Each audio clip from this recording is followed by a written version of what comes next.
भाई तूने crypto currency में पैसा लगाया?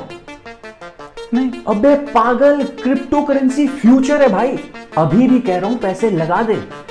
ऐसे किसी भी सजेशन को मानने से पहले मैं आपसे रिक्वेस्ट करूंगा कि आप प्लीज अपनी लाइफ में से थोड़ा सा टाइम निकालकर पहले पैसों की हिस्ट्री और पैसों के फ्यूचर को ठीक से समझने की कोशिश करें। इसलिए आज इस वीडियो में और एक और वीडियो में हम इस टॉपिक पर बहुत ही डिटेल में बात करने वाले हैं। Let's start. ये ₹1 का सिक्का लास्ट टाइम आपने कब यूज किया था शायद आपको याद भी नहीं होगा। इनफैक्ट अगर हम इस रिपोर्ट को देखें तो फाइनेंशियल ईयर 2022 में इंडिया में टोटल 7,422 करोड़ डिजिटल पेमेंट्स की गई, जो कि पिछले साल के मुकाबले 33% ज्यादा है। बट इंटरेस्टिंग बात पता है क्या है कि डिजिटल ट्रांजैक्शंस की ये ग्रोथ इतनी तेजी से हो रही है कि साल 2025 तक इंडिया में होने वाली टोटल ट्रांजैक्शंस में से 72% पेमेंट्स डिजिटल प्लेटफॉर्म्स के जरिए की जाएंगी। India is one of the biggest and fastest growing economies in the world. And it's powered by cash. Hard cash will disappear. It will become electronic, transferred by things like these. So what's the rush to get rid of cash? And what's the cost? Now, इस तेजी से हो रहे बदलाव को देखते हुए सवाल तो यही बनता है that what is the future of money? लेकिन उससे भी पहले पैसों के यूज का ये पूरा कॉन्सेप्ट समझना बहुत जरूरी है। इस कहानी की शुरुआत तब से ही हो गई थी जब इंसानों के रहने का कोई एक स्थायी ठिकाना नहीं हुआ करता था और जब इंसान खाने और चीजों की तलाश में जंगलों में भटका करते थे। मतलब कि पैसों का इन्वेंशन हमारी रिटर्न हिस्ट्री के शुरुआत से भी पहले ही हो चुका था। एविडेंस ये कहते हैं कि उस दौरान जब भी ये इंसान खाने की तलाश में किसी नई जगह पहुंचते थे तो अक्सर उस जगह के नए लोगों से मिलने के बाद ये लोग अपनी मर्जी से आपस में कुछ चीजें एक्सचेंज किया करते थे। लेकिन जो भी चीजें ये आपस में एक्सचेंज करते थे उसकी कोई फिक्स्ड वैल्यू नहीं होती थी, जैसे कि किसी जानवर की खाल, अपना कोई हथियार, कोई पत्थर, कुछ इस तरह की चीजें। बट फिर एक दौर आया जब इंसानों ने खेती करना और एक समाज के तौर पर जीना शुरू कर दिया। लोग अलग अलग चीजों में स्पेशलाइज होने लगे और सही मायने में यहीं से ट्रेड मतलब व्यापार की शुरुआत हुई। अब आगे की चीजों को समझने के लिए आपको पहले इस स्पेशलाइजेशन के इंपैक्ट को समझना पड़ेगा। देखो, तब लोगों के स्पेशलाइज होने का मतलब यही था कि ट्रेड करना, व्यापार करना अब लोगों की मर्जी पे डिपेंड ही नहीं करता था और व्यापार लोगों के लिए जरूरी बन चुका था। फॉर एग्जाम्पल, अगर किसी इंसान की स्पेशलाइजेशन मछली पकड़ना था तो वो मछुआरा कहलाया। एंड फिर जब इस मछुआरे को दूध की जरूरत होती थी तो वो मछुआरा अपनी एक्स्ट्रा मछलियां लेकर उस इंसान के पास पहुंच जाता था जिसकी स्पेशलाइजेशन गायों भैंसों का दूध निकालना हो और जो उसे दूध दे सके। फिर ये लोग एक बार्टर सिस्टम के जरिए आपस में चीजें एक्सचेंज करके ट्रेड किया करते थे। लेकिन इस बार्टर सिस्टम में एक बहुत बड़ा चैलेंज था। मान लो वो मछुआरा दूध लेने के लिए जिस इंसान के पास पहुंचा, अगर उसे दूध चाहिए ही नहीं तो क्या इन दोनों के बीच में ट्रेड हो पाता? और अगर उस एरिया में इस मछुआरे के पास दूध लेने के लिए कोई दूसरा ऑप्शन ही नहीं होता तो वो क्या करता? इस तरह के सिनेरियोज में लोगों को बहुत भारी नुकसान उठाना पड़ता था। दूध, मीट और खाने की चीजें जो ट्रेड नहीं हो पाती थी वो खराब हो जाया करती थी, क्योंकि ऑब्वियसली तब ना तो रेफ्रिजरेशन की सुविधा थी और ना ही ट्रांसपोर्टेशन की। बट सोचो, क्या चीजों की यही वेस्टेज पैसों के इन्वेंशन की वजह बनी? यस, शुरुआत यहीं से हुई, क्योंकि उस दौरान सिर्फ खाने की चीजों का ही ट्रेड हुआ करता था और बार्टर सिस्टम की इस पेचीदगी और चीजों में होने वाली वेस्टेज की वजह से लोग ट्रेड करने के नए रास्ते ढूंढने लगे। अब सिचुएशन ये थी कि लोग तब एक ऐसी चीज की तलाश में थे जो एक ट्रेड के दौरान दोनों ही पार्टीज को चाहिए हो, और इसी सवाल का जवाब था मनी। बट तब चैलेंज ये था कि लोगों को मनी के तौर पर सिक्कों और पेपर नोट को यूज करने के कॉन्सेप्ट के बारे में पता ही नहीं था। इसलिए कुछ कमोडिटीज को करेंसी के तौर पर यूज किया जाता था। गाय और भैंसों को करेंसी के तौर पर यूज किया जाता था, नमक को करेंसी के तौर पर यूज किया जाता था, तंबाकू को करेंसी के तौर पर यूज किया जाता था और यहां तक कि अल्कोहल को भी करेंसी के तौर पर यूज किया जाता था। फिर जैसे जैसे सोसाइटीज बड़ी होने लगी और इन कमोडिटीज का यूज थोड़ा कॉमन हो गया तो लोगों को इन कमोडिटीज से रिलेटेड कुछ नए चैलेंजेस के बारे में पता लगा। इन कमोडिटीज को यूज करने के दो मेन चैलेंजेस थे, गाय या भैंसों के बीमार होने का या मरने का डर और बाकी चीजों के खराब हो जाने का या बर्बाद हो जाने का डर अक्सर लोगों के दिमाग में रहता था। इसलिए इनमें से किसी भी कमोडिटी को वेल्थ के तौर पर लोग स्टोर ही नहीं कर पाते थे। दूसरा कि ट्रांसपोर्टेशन की वजह से ये सारी कमोडिटीज लोकल ट्रेड के लिए फिर भी ठीक थी, लेकिन इन कमोडिटीज को कमर्शियल ट्रेड के लिए यूज नहीं किया जा सकता था और इन्हीं कुछ चैलेंजेस की वजह से लोग फिर कॉमर्शियल ट्रेड्स के लिए एक नई करेंसी की तलाश में निकल पड़े। और दोस्तों यही वो टाइम था जब लोगों ने ट्रेड करने के लिए एक नया सॉल्यूशन ढूंढ निकाला।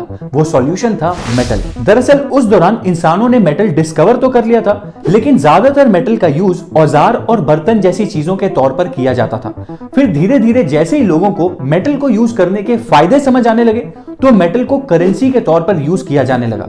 कॉमर्शियल ट्रेड में मेटल को यूज करने के 4 मेन फायदे थे। पहला कि मेटल को लंबे समय तक जमा किया जा सकता था। दूसरा कि मेटल को आसानी से बांटा जा सकता था।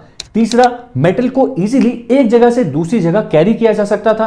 और चौथा, कुछ मेटल्स बाकी कमोडिटीज के मुकाबले दिखने में बहुत सुंदर लगते थे, इसलिए फिर लोगों ने मेटल को करेंसी के तौर पर एक्सेप्ट करना शुरू कर दिया। अब आपसे एक सवाल है, बताओ ऐसी क्या वजह होती है कि कुछ चीजों की कीमत बहुत ज्यादा होती है? The answer is scarcity. जो चीज जितनी लिमिटेड या जितनी स्कार्स होती है, लोगों को वो चीज उतनी ही खास लगती है। एंड मेटल के केस में भी कुछ ऐसा ही था, जिस वजह से लोग मेटल करेंसीज को बहुत ज्यादा वैल्यू देने लगे, क्योंकि उस समय बस कुछ ही ऐसे लोग थे जिन्हें पता था कि मेटल नेचर में कहां से पाया जा सकता है और मेटल को अलग अलग तरह के आकार देने का प्रोसेस क्या होता है। इसलिए फिर मनी के तौर पर अलग अलग तरह की शेप के मेटल्स का यूज बहुत तेजी से बढ़ने लगा। नाउ मेटल्स के यूज के बाद से ही करेंसीज को स्टोर करना तो आसान हो गया था, लेकिन कुछ और चैलेंजेस बढ़ गए थे। और वो चैलेंजेस ये थे कि मेटल के जरिए जो भी ट्रेड हुआ करते थे वो टाइम कंज्यूमिंग थे, क्योंकि हर बार ट्रेड करने से पहले मेटल का वेट चेक करना पड़ता था, फिर मेटल की प्योरिटी चेक करनी पड़ती थी और इन चीजों में टाइम लगता था। और फिर इसी चैलेंज को सॉल्व करने के लिए लोग ट्रेड के दौरान सिक्कों का यूज करने लगे। आज से लगभग 2700 साल पहले कुछ ऐसे दिखने वाले सिक्कों का यूज शुरू हो गया था। लोगों ने मेटल के जरिए होने वाले ट्रेड के दौरान जो टाइम यूज होता था, उसे कम करने के लिए मेटल्स को एक फिक्स्ड शेप और वेट में बांटना शुरू कर दिया था। इन सिक्कों के ऊपर एक मोहर भी लगाया जाता था, जो ये सुनिश्चित करते थे कि इस सिक्के की वैल्यू क्या है और इस सिक्के को बनाया किसने। सबसे पहले गोल्ड, सिल्वर और कॉपर के सिक्के चलते थे, फिर धीरे धीरे अलग अलग मेटल्स के सिक्के यूज होने लगे और उसके बाद मेटल की वैल्यू के बजाय उस सिक्के पर लिखी हुई वैल्यू के बेसिस पे उस सिक्के की मॉनेटरी वैल्यू तय होने लगी, ठीक वैसे ही जैसे आज के टाइम पर हम सिक्कों का यूज करते हैं। अब जरा आप ये सोचो कि जब सिक्कों से काम चल ही रहा था, तो लोगों को पेपर नोट यूज करने की ऐसी क्या जरूरत आ पड़ी? इसकी शुरुआत सबसे पहले चाइना में हुई। उस दौरान चाइना में कॉपर के कुछ इस तरह के दिखने वाले सिक्के यूज होते थे, जिनके बीचों बीच एक स्क्वायर की शेप का छेद हुआ करता था। बट सिक्कों के बीचों बीच इस छेद का क्या काम? ये था कि उस दौरान जो बहुत रईस लोग हुआ करते थे, उन्हें बड़ी बड़ी ट्रांजैक्शंस करने के लिए बहुत सारे सिक्कों की जरूरत पड़ती थी और इतने सारे सिक्कों को एक साथ कैरी करने के लिए उस दौरान लोग किसी धागे या रस्सी जैसी चीज से इन सिक्कों को बांधकर अपने साथ कैरी किया करते थे। बांधना तो ठीक था, लेकिन उन सिक्कों का वेट इतना हो जाता था कि उन सिक्कों को अपने साथ कैरी करना उन ट्रेडर्स के लिए बहुत मेहनत का काम था। बस हिस्ट्री इस बात की गवाह है कि जब भी हम इंसानों को कुछ ज्यादा ही तकलीफ हुई है, तो हमने कोई ना कोई सॉल्यूशन ढूंढ निकाला है और ऐसे ही एक सॉल्यूशन ने पेपर नोट्स को जन्म दिया। ये बात है आज से लगभग 1400 साल पहले की, जब चाइना में तांग डायनेस्टी के दौरान व्यापारियों ने एक नया प्रचलन शुरू कर दिया था। अक्सर व्यापारी अपने किसी बड़े ट्रेड पर निकलने से पहले उस एरिया के किसी प्रसिद्ध एजेंट के पास ढेर सारे सिक्कों का भंडार जमा कर जाते थे, जहां वो एजेंट एक पेपर पर ये लिख लेता था कि उस व्यापारी ने कितने सिक्के जमा किए हैं, और वैसा ही एक लिखित पेपर नोट वो एजेंट उस व्यापारी को भी सौंप देता था। और सैकड़ों सिक्कों के बजाय इस पेपर को कैरी करना बहुत आसान था। फिर ट्रेड पूरा होने के बाद अक्सर सेलर उस नोट के बजाय एजेंट से जाकर सिक्के कलेक्ट किया करते थे। फिर धीरे धीरे इस प्रोसेस को देखकर और भी कई लोगों ने पेपर नोट्स को यूज करने का यह सिलसिला शुरू कर दिया। बट पता है, अब चैलेंज ये था कि इस प्रोसेस को सिक्योर कैसे बनाया जाए, क्योंकि तब भी बहुत सारे व्यापारी इस पेपर नोट पर विश्वास ही नहीं कर पाते थे। और इसी के सॉल्यूशन के तौर पर कुछ ही सालों बाद सोंग डायनेस्टी के दौरान गवर्नमेंट ने कुछ ही डिपॉजिट शॉप्स को लाइसेंस देने शुरू कर दिए। फिर धीरे धीरे इन सभी शॉप्स को और इस पूरे सिस्टम को गवर्नमेंट ने अपने कंट्रोल में ले लिया और दुनिया की सबसे पहली proper government produced paper money की शुरुआत हुई, जिसका नाम था जियाओजी। गवर्नमेंट के द्वारा सिक्कों और नोट्स को इशू करना और उसकी वैल्यू को प्रोटेक्ट करने का ये कॉन्सेप्ट फिर कई देशों और सरकारों ने अपनाया। एंड धीरे धीरे टाइम के साथ पेपर नोट्स को भी सेंट्रल बैंक्स के द्वारा तय की गई और उन पर लिखी हुई मॉनेटरी वैल्यू के बेसिस पर यूज किया जाने लगा, ठीक वैसे ही जैसे आज किया जाता है। अब अगर आप ध्यान से सोचोगे तो आपको समझ आएगा कि मनी का इन्वेंशन किसी एक बहुत ही जीनियस इंसान ने नहीं किया, बल्कि मनी के इन्वेंशन और इस पूरे एवोल्यूशन की सबसे बड़ी वजह थी हम इंसानों की बदलती जरूरतें।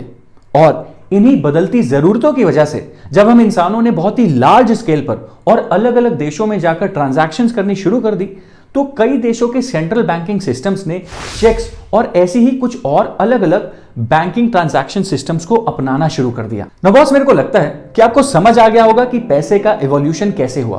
अब आपको सवाल यह पूछना है कि आखिर हम इंसानों की जरूरतें अब क्या बदल रही हैं कि पैसा अभी भी इवॉल्व होते जा रहा है। एंड इसी के बेसिस पे अब सवाल यह बनता है that what will be the future of money. इस सवाल का जवाब मैं आपको अगली वीडियो में दूंगा, बट फिलहाल मुझे लगता है कि आपको ये वीडियो पसंद आई होगी। अगर आपको ये वीडियो पसंद आई, अगर आपको इस वीडियो से कुछ सीखने को मिला है, तो इस वीडियो को अपने दोस्तों के साथ शेयर करना यार, हमारे चैनल को सब्सक्राइब कर देना, वीडियो को लाइक कर देना ताकि थोड़ी एंगेजमेंट बढ़ जाए। और मिलते हैं अगली वीडियो में।